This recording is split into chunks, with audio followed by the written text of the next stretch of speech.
Former Mayor Pete Buttigieg, a member of the Biden transition team, and author of the new book, Trust, America's Best Chance. Mayor, I want to start with what you said about Joe Biden back during the Democratic primaries. Take a look. This is an example of why years in Washington is not always the same thing as judgment. He supported the worst foreign policy decision made by the United States in my lifetime, which was the decision to invade Iraq. Now, Mayor, I understand that you were running against Biden then, and the choice between you and Biden is different than the choice between Trump and Biden. But did you mean what you said then, that former Vice President Biden backed the worst foreign policy decision of your lifetime?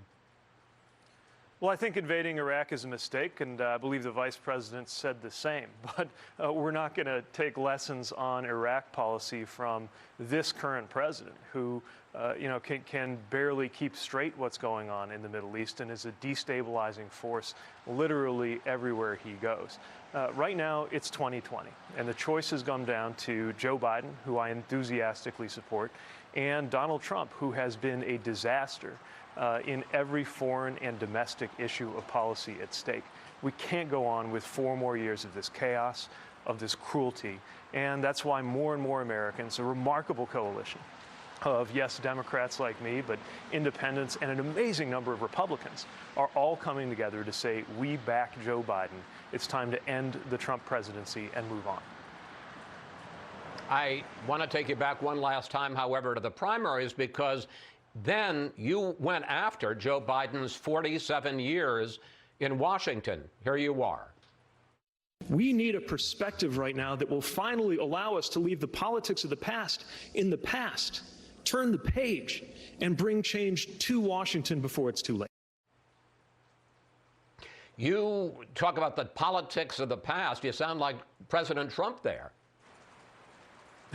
Well, what I know is we definitely need to turn the page, even more now than when I was running for president a year ago. And what we need to turn the page from is a president who is incapable of handling a public health crisis that has now cost almost 250,000 American lives, thrown our economy into a total wreckage, and has clearly no plan to do anything about it. So, yeah, let's turn the page. And we have a very clear choice between 2 very different futures for this country, and any differences that we have. Remember when everybody was hand-wringing, saying, how can the Democrats possibly unify?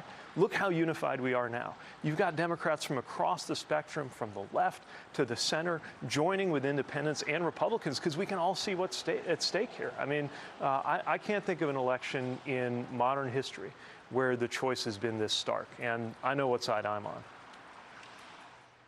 Let's turn to the nomination of Judge Amy Coney Barrett to the Supreme Court. Here's what Joe Biden said about that recently. There's only court packing going on right now. It's going on with Republicans packing the court now. It's not constitutional what they're doing. Mayor, I certainly understand why Democrats are upset with the president rushing through this nomination, but it isn't court packing, and it certainly is not unconstitutional. Well, I think what he's saying is it's not in the spirit of the Constitution or the spirit of our legal system or political system for them to do this. Look, most Americans believe, as I do, as Joe Biden does, that the American people ought to have a say. We're not talking about an election's coming up. We're in the middle of an election. Millions of Americans have voted and want their voice to be heard. And, of course, there's an enormous amount of frustration that this Senate can't even bring itself under Mitch McConnell to vote through a COVID relief package. I mean, right now, people are suffering. People are hurting. There is no clear end in sight. There's been a bill that was brought to them months ago coming out of the House. They won't touch it. They won't do anything. But suddenly they have time to rush through a nomination that the American people don't want. Whatever specific words you use for it, the bottom line is the word I would use is wrong. And the fact that most Americans agree with us on this is one more reason why Joe Biden is winning this election right now. And if everybody votes, which we're leaving nothing to chance, we've got to work so hard to make sure that, that we turn out every vote. But if everybody does, the majority of the American people will be heard, because most Americans disagree with this president on the nomination.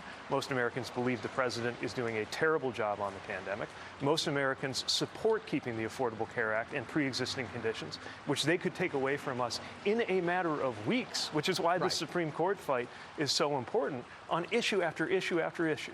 Most Americans agree with Joe Biden, let's talk about, disagree with Donald Trump. Our job is to get out that vote.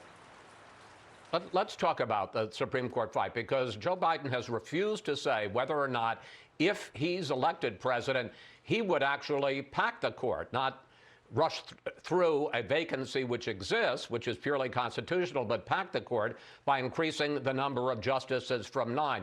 Here's what Joe Biden said this week. Don't voters have a right to know where you stand? They do have a right to know where they stand, and they'll have a right to know where I stand before they vote. So you'll come out with a clear position before Election Day? Yes, depending on how they handle this.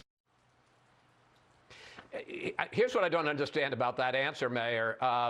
As you pointed out, millions of Americans are already voting. I believe 22 million plus have already voted. So if Joe Biden wants them to know what he's going to do on the court, shouldn't he have told them weeks ago? And secondly, you, more than almost anyone else I can remember in the Democratic primaries, used to talk about increasing the size of the court. In fact, I remember us discussing 15 justices. Is that what you hope President Biden would do?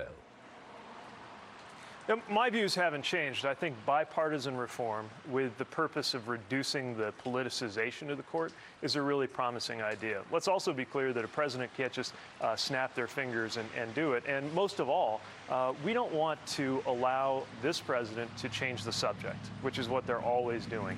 There are all kinds of interesting questions about the future of the American judiciary, but right now, as we speak, the pre-existing condition coverage of millions of Americans might depend on what is about to happen in the Senate with regard to this justice. My marriage might depend on what is about to happen in the Senate with regard to this justice.